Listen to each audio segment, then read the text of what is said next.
I still remember being in church in Dallas, just newly married, and hearing things from the pulpit that were like, where would we be if it wasn't for women? We'd still be in the garden.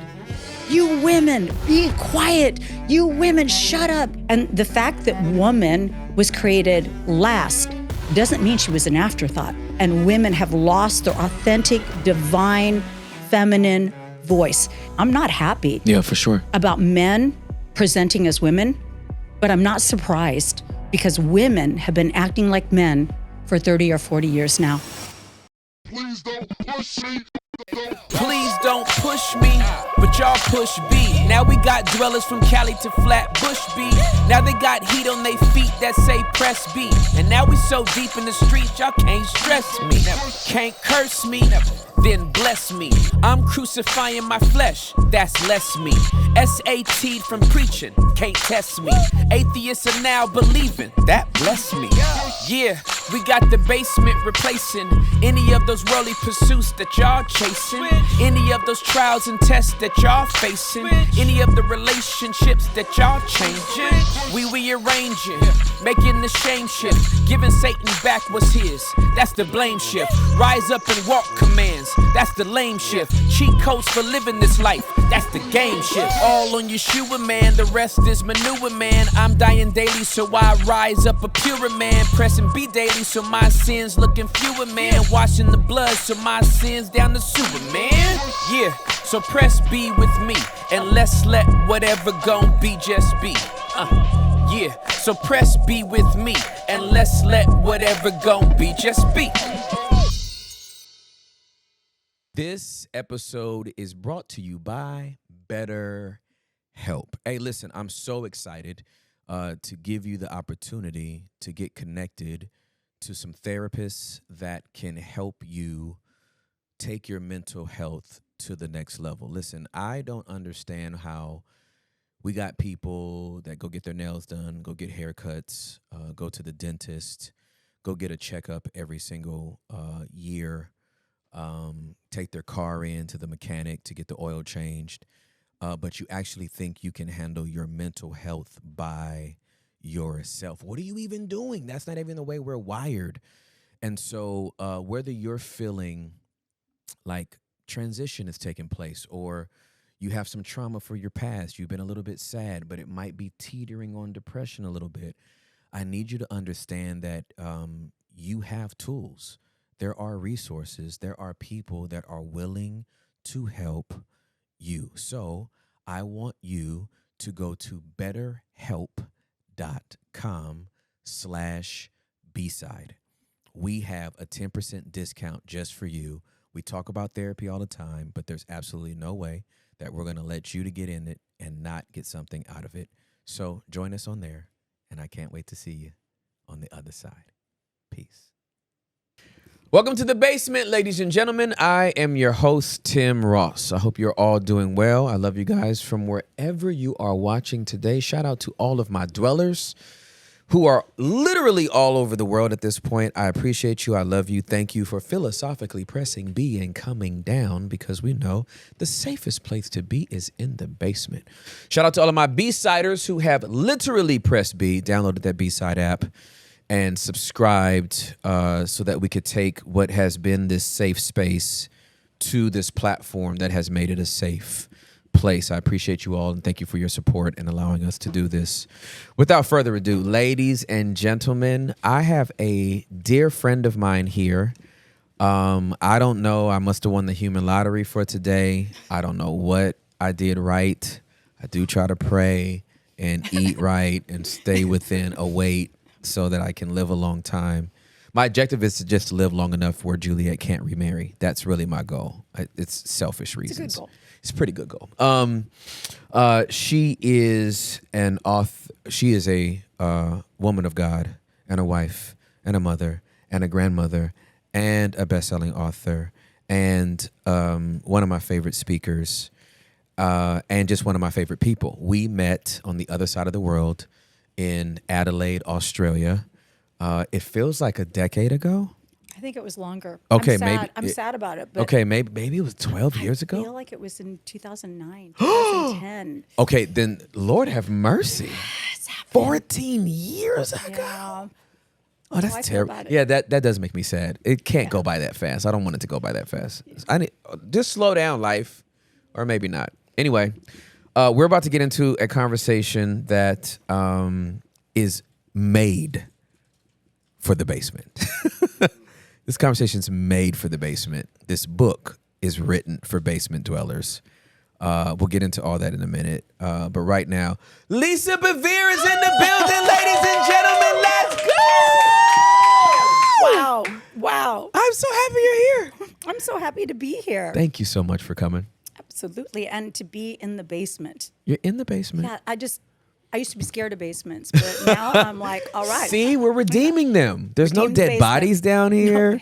There's plenty of light, right? It's like, Listen, I grew up in a basement where you ran through the basement to the laundry room and grabbed whatever you need to and ran back upstairs. yeah, But that's yes. very true. Yeah, that's very true. Yeah, and it was always like dimly lit. It's like, if you finished it out so well, how come you just didn't put enough lights in there so it could be unscary? Yeah. Right? No, my dad had axes and guns hanging and a couple spears on the wall. So he was kind of doing a Spanish conquistador theme in our basement. So I was terrified. He was ready for everything. He was 100% Sicilian. Yeah, So yes, well, that was what was happening. Yeah, he was ready for everything in any type of way. He's like, oh, you want to go spear for spear? Got it. Gun for gun? Got it. Axe for axe? Yep. We got it. That's hilarious. Okay, so if you all don't know, Lisa Bevere is the brighter side of one John Bevere. More beautiful side of one John Bevere. John Bevere was here on our pod several months ago talking about the awe of God. And we really enjoyed having him, and that book has blessed so many people. And you have written a book that please forgive my informalities, but I want to talk about this book. Like that's why we are here, to talk about this book. You wrote a book called The Fight for Female. Yes. And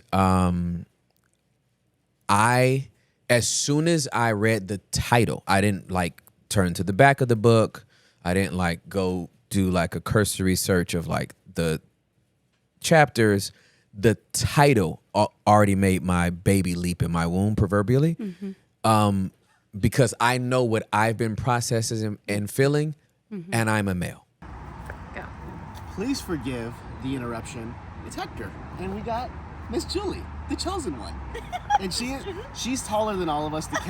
The camera's just messing up the angles right now, but that's what it is. Camera takes away 5 feet. Very true.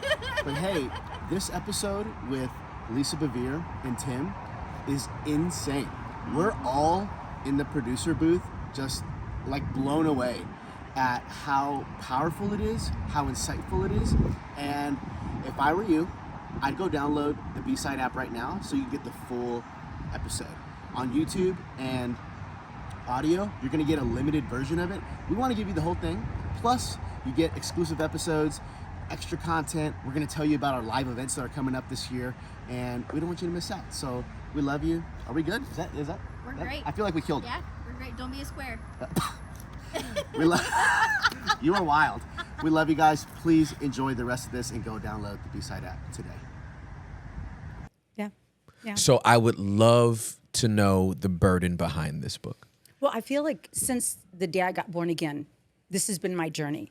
I still remember being in church in Dallas, just newly married, and hearing things from the pulpit that were like, where would we be if it wasn't for women? I thought they were going to say, yes, women are such a great addition. But they said, we'd still be in the garden. You women, be quiet. You women, shut up. You women, submit. And I sat there and I thought, wait a minute. God never talks to me like that. When I pray, I never hear that I'm secondary.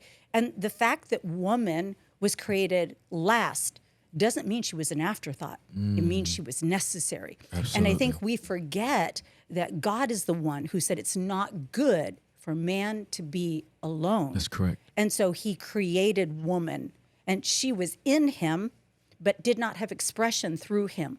And God was like, okay, she needs to come out. She needs to have voice. She needs to have influence. She needs to have co-dominion. And there are things for him to speak to, and there are things for her to speak to. But let's just be honest.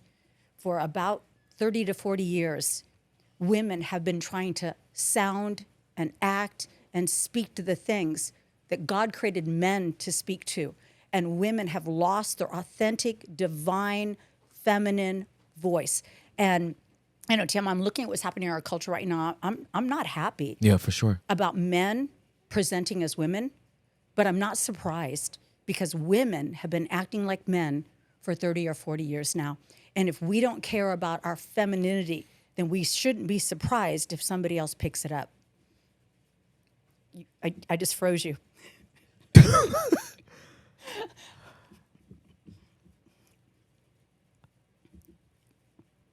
I just need to let that marinate for a minute. You came in hot. You was ready for this. Yeah. I'm oh my gosh. All right, so I want to slow down. I am the son of a very strong woman who received a visitation from an angel. Wow. And was told she would be pregnant with me. Abortion was made legal in 73. Yeah. She conceived me in 74. The fall or winter of 74. I was born June 26, 1975. What? Yeah. Addison, you have the same birthday. That's right. That's exactly right. What? Yes, we do. Okay, yes. So I was growing abnormally in her womb, and Dr. Montgomery said, I don't believe in abortion, but it would be better for us to terminate this pregnancy to give your body a clean start into. And she was like, no, I'm having this baby. This baby's a boy, and his name is Timothy. And that's the woman that raised me. My dad was an incredibly manly man, but my mom was this incredibly strong woman. And growing up, because I loved my mom, I fell in love with strong women. Yeah. So I don't know what it is to be around women that don't have a voice. Yes. Growing up in ministry, when I came into circles and was around circles, men who had silenced the voice of women, I wasn't in a headspace to like call it out. But I was literally like, something's wrong with this. Yeah. Like, I have no idea why you keep talking and we haven't heard from any women here.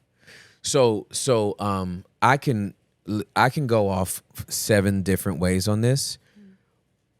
What was the catalyst for this book? Because you're a strong woman. Yes. You've been empowered by a strong man to be a strong woman. Yes. I remember the very first, obviously I've known about you and John for years and years and years from afar.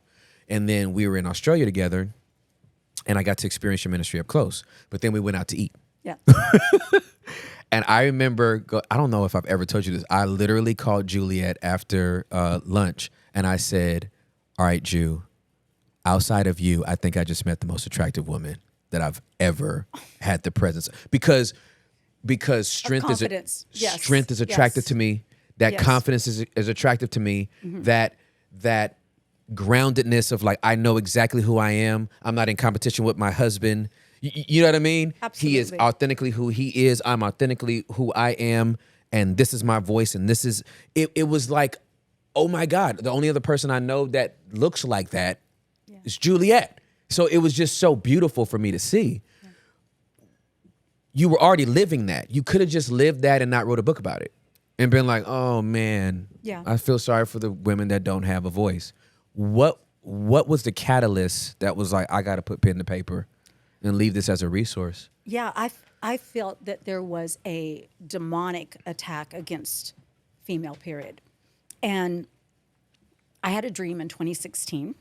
And I think sometimes I have dreams because God's like, well, she's not paying attention any other way, so let's just get her in the nighttime. I mean, like, we're trying to talk, and she's we just have not. A captive audience. Yeah. He's like, she's down. Let's go out and talk to her. Right. And I was in the middle of speaking at a conference. Okay.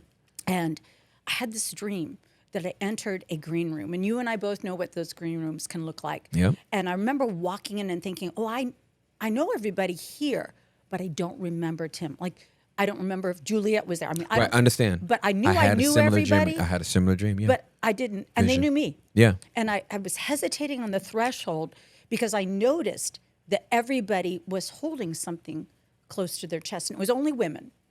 And when I leaned in closer, I realized they were all carrying different jewel-toned baby dragons. And the dragons, I know, it's weird, and the dragons were dressed in children's clothing.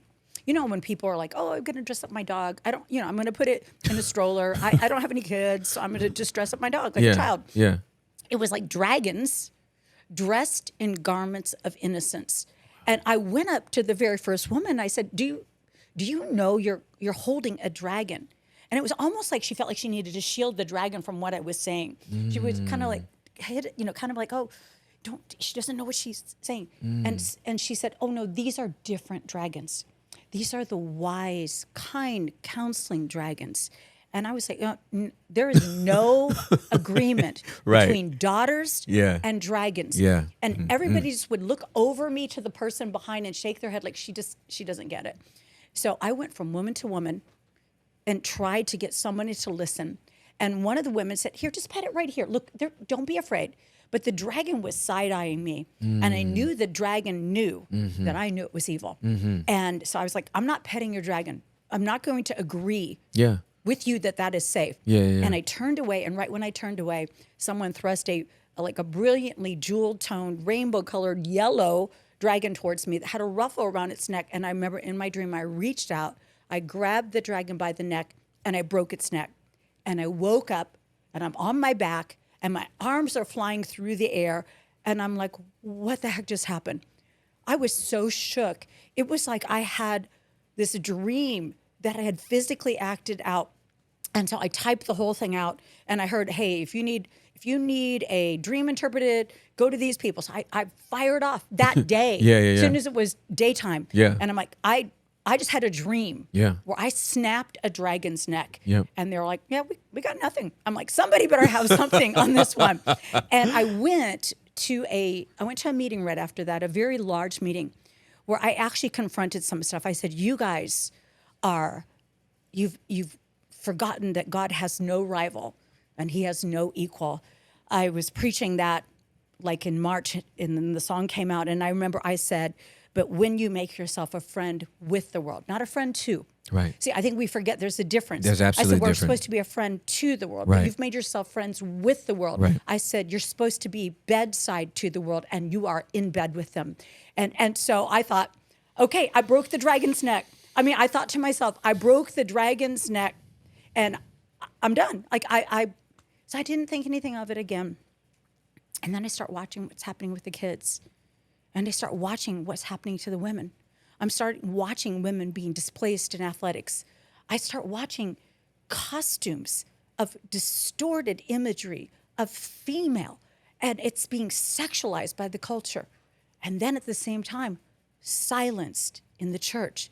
And I'm like, wait a minute, God's daughters are being silenced and sexualized. That is not okay.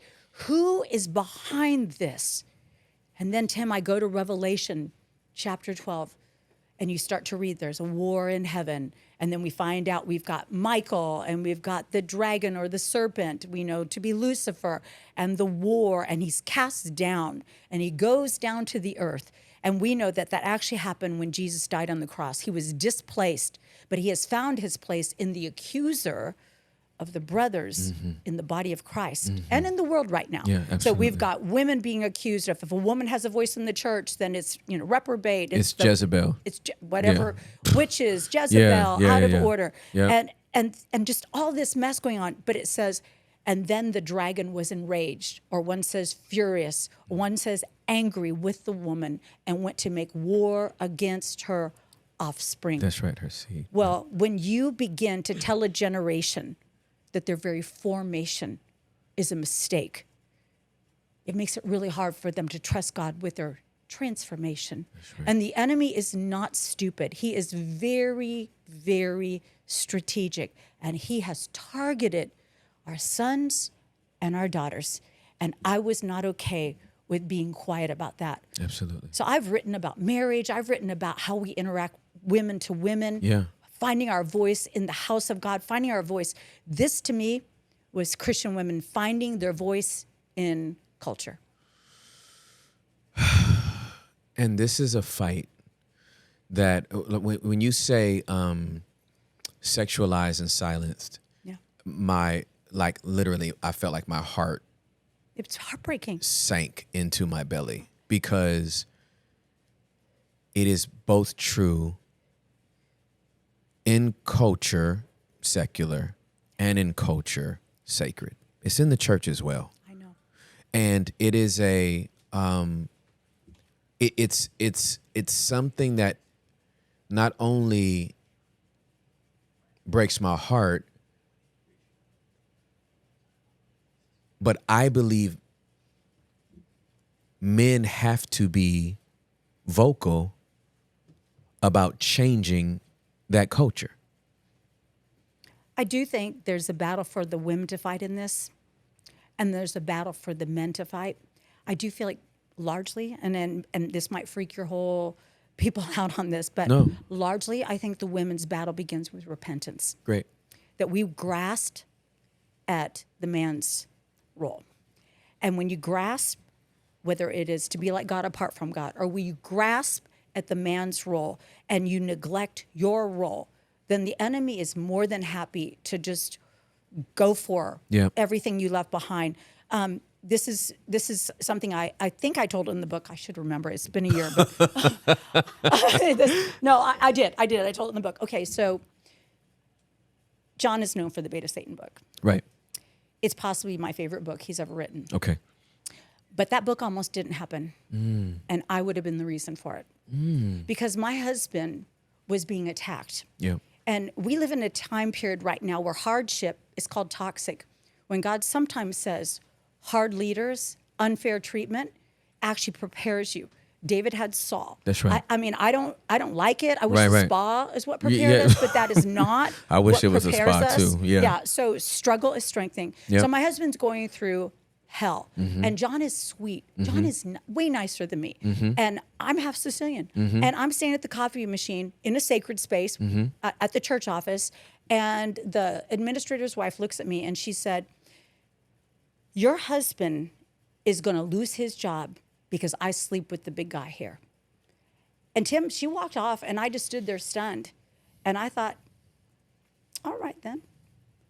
You come after me, I'm fine. You come after my husband, I will cut you. I mean, I was like, that's it. Yeah. It is game on. Yep. So I went home, and I decided I'm going to expose this toxic culture. So I wrote everything down, and I told John, we need to go. We need to tell the pastor about this toxic culture. And John was like, I'm just not, you know what? I feel like God brought me here. I'm not leaving till God sends me out. I'm like, you're leaving because she's not going to have sex with her husband. So you need to. And so I had just had our second son. And when you have a baby, you're halfway up the stairs before you even realize you're awake. Right. I had one of those moments where I walked up and I realized, oh, my baby's not awake. God is calling me to pray. And so I'm in our house and we have no furniture. We're so poor. I'm just walking in circles and I'm just praying and I'm coming against witchcraft. I'm coming against an individual. I'm coming against whatever I know to pray. And all of a sudden I felt like someone walked in the room. I thought I woke up John. I opened my eyes and there is a 14-foot, what looks like a hologram outline of a woman standing in my foyer. And she looked like a cross between Cleopatra and an Amazon. And when I looked at her, I realized I was dealing with a Jezebel spirit. Yeah. See, it's not an individual. That's correct. It's a an spirit. entity. And That's right. men can have Jezebel Absolutely spirits correct. just as much as women. Absolutely correct. And I said, oh my gosh, it's a Jezebel spirit. And it was like the discerning of spirits. God said, I'm going to show you what you're fighting. Yeah. And so I was all bold, praying in the spirit, you Jezebel spirit. Yeah, but yeah. this is back. You got to understand this is before anybody's talking about Right, Jezebel. right.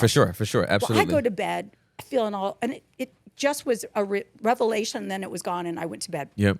I wake up the next morning, I was like, what was that doing in my house? Right. How'd I get in my, wait, now I'm scared. Right, I'm right. like, there was a Jezebel spirit in my house. Right. And I heard the Holy Spirit say, renounce any sympathy you have towards that spirit. So I'm laying in bed. I haven't even gotten up. I said, God, I renounce. Because you know what? She was beautiful. And she was strong. And she was powerful. And God said, renounce it, Lisa. So I said, I renounce any sympathy I have towards the Jezebel spirit. And then almost just as an afterthought, I said, have I done something? And God said, you've written a letter. And I remember when Jezebel's husband Ahab wanted the vineyard for his vegetable garden, and Jezebel wrote a letter. I'm like, I'm not trying to take anything. He said, what you are fighting is too big. And he said, I'm doing a deep work in your husband, and you are trying to protect him. Tear up the letter. And I tore up the letter. John came home. I said, I've torn up the letter. I said, this is too big. See, I don't think we understand, even with this fight for female, even this divine warfare that we're experiencing right now against male and female. Yeah, absolutely. It's too big for us. Yep. We have to do it with humility. Yep. Because true spiritual warfare first starts with going low. Yeah, for sure. Absolutely. Like, where am I? That's right. Like, where have I been in That's agreement? exactly right. Where have I That's been in exactly alignment? right. That's right. Created me a clean heart. That's right. God, forgive me. Yeah. I'm going to drop the stones. I'm going to hit my knees. That's right. And yet, then afterwards, we resist the devil and he flees. And That's so right. we do not come in agreement with the lies of the enemy. Yep. And even for me as a woman, I've literally been at churches where John will bring me because he wants me in the meeting. Yep. Because John says, Lisa, you see things I miss. Yeah, for sure. Well, I have 4 sons. Yeah. I'm driving in my Suburban, and a mother calls me. And this mother, beautiful, precious mother, she had gotten pregnant out of wedlock, never married that person, married somebody else, but her son did not love his stepdad. And just hadn't bonded with him, felt more connected with his birth dad, even though his birth dad was a renegade. And so she calls me. I'm driving. I got 4 boys in Suburban. This is before, like, cell phones are, like, mounted. Right, You know? exactly. I'm driving, and she said, oh, my gosh, God is answering my prayers.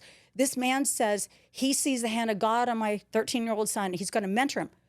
Tim, Spirit of God hits me. And I said, he's a homosexual predator. Don't let your son go with him. And she was like, what? My boys are like, what's mom yelling about? What's a homosexual predator? I mean, I'm like, oh my gosh, I'm so sorry. My boys are like, what's she saying? I mean, they're like ranging from 4 up to 13. Right. And so I said, give me his name. She gives me his name, and I call somebody.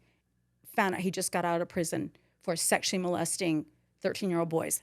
Wow. And so I call her back, and I tell her this, and I said, go to the pastor.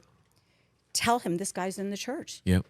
So she goes to the pastor, and the pastor says to her, this is what I want you to do. I want you to have him over for dinner.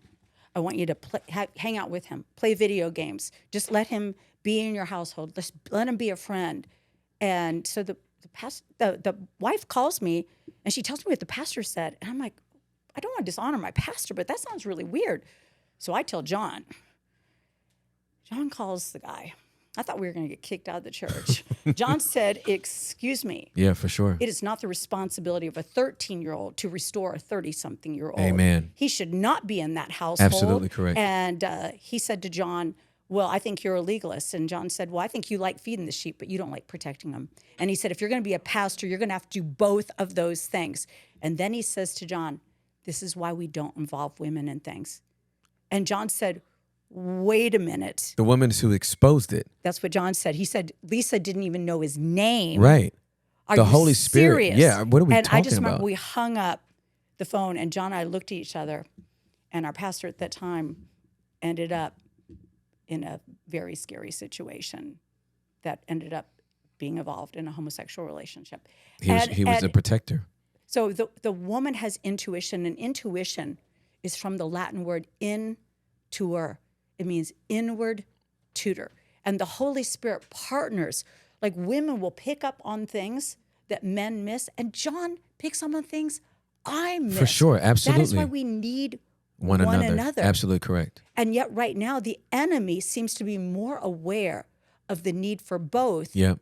So I have a T-shirt on right now that says the future is male and female. Mm-hmm. So I think when I first reached out to Chris, I had just come from this crazy interaction where I went into a coffee shop. I'm wearing the T-shirt. It's white, has the future is male and female. And men were like, Thank you. Thank you for including us in the future. I'm like, you're welcome. And then women were like, I need that t-shirt. I said, I thought everybody's happy about this t-shirt. Right. So I take a selfie. And I have sunglasses on because, makeup is optional sometimes. right, And so exactly. I do like a selfie. And I'm like, and I just wrote, the future is male and female, because without male and female, there is no future. Yeah. This is a biological fact. Not even deep.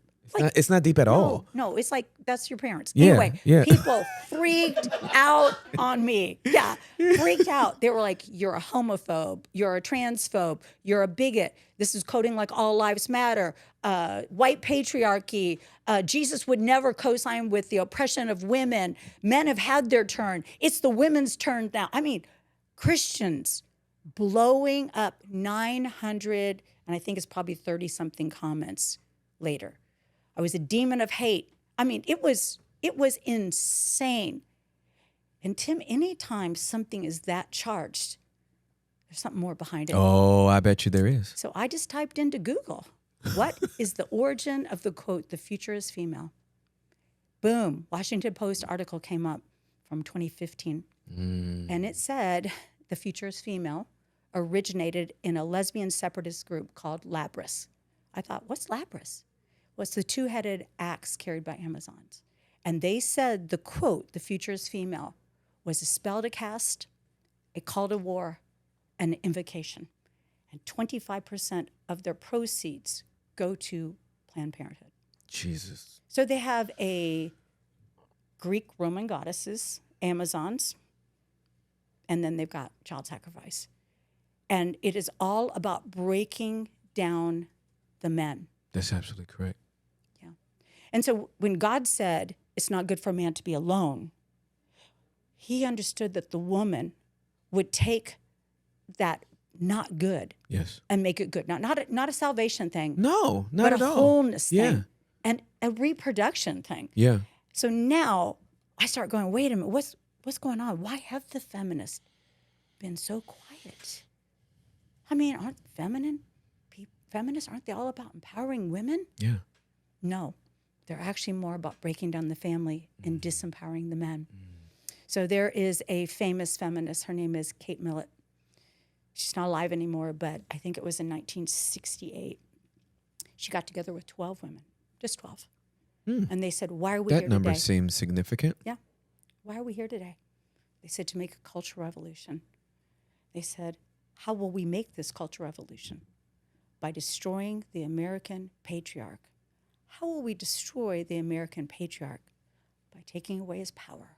How will we take away his power? By destroying monogamy. How will we destroy monogamy? We will do that by promoting eroticism, which would be porn, prostitution, homosexuality, and promiscuity. And then they talked about how they needed to infiltrate every single system, all the way down to the school libraries, with this mindset. And here we are, 12 committed women, work to plan. And we've got people in the church who cannot unite and have a purpose. So one of my favorite all-time quotes, and the banner over my life, is a quote by Matthew Arnold. You probably heard me say it even. It says, if ever there comes a time when the women of the world come together purely and simply for the benefit of mankind, they will be a force such as the world has never known. The feminists only came together for what benefited women. Yep. God does not bless what does only benefits some. Yes, I agree. He blesses what benefits all. So good. So Lisa. we need every woman to understand, if 12 women united in purpose with a strategy could come together and deconstruct the family. Because see, I'm old enough. I was born in 1960. I'm old enough to remember women's liberation. And they said, we're going to corrupt the men first. Because they leave the house, they'll be easier to corrupt. So we'll corrupt them with pornography. We'll corrupt them with just all the trappings of capitalism. And then we're going to tell the women, look at these men. These men are out here living their best life, and you need to be liberated. You're trapped in home. And so women's liberation gained all of this momentum. Betty Friedan wrote the book Feminine Mystique. She was like, don't you know there's got to be something more? Yes, but it wasn't. The answer wasn't more anger. Our nation, at the same time as women's liberation took off, started to have a spiritual revolution. Yep. People started to say, I'm not content. They needed a connection with their creator, but instead they became angry with the one they're supposed to multiply. And so the enemy understands that male and female are a power union that he has to divide. And families are the most powerful force, not government. Right. Family. Absolutely correct. Is the most powerful force. And so we take it back, the fight for female, we take it back in our homes. Yep. And we take it back in our conversations. And we need to stop being cowards when it comes to culture. We have to speak with truth and clarity and courage. And anytime you say anything, people are going to say, well, you're being toxic. But you got to say it anyway. So until next time, bye. I'm glad you have an edit.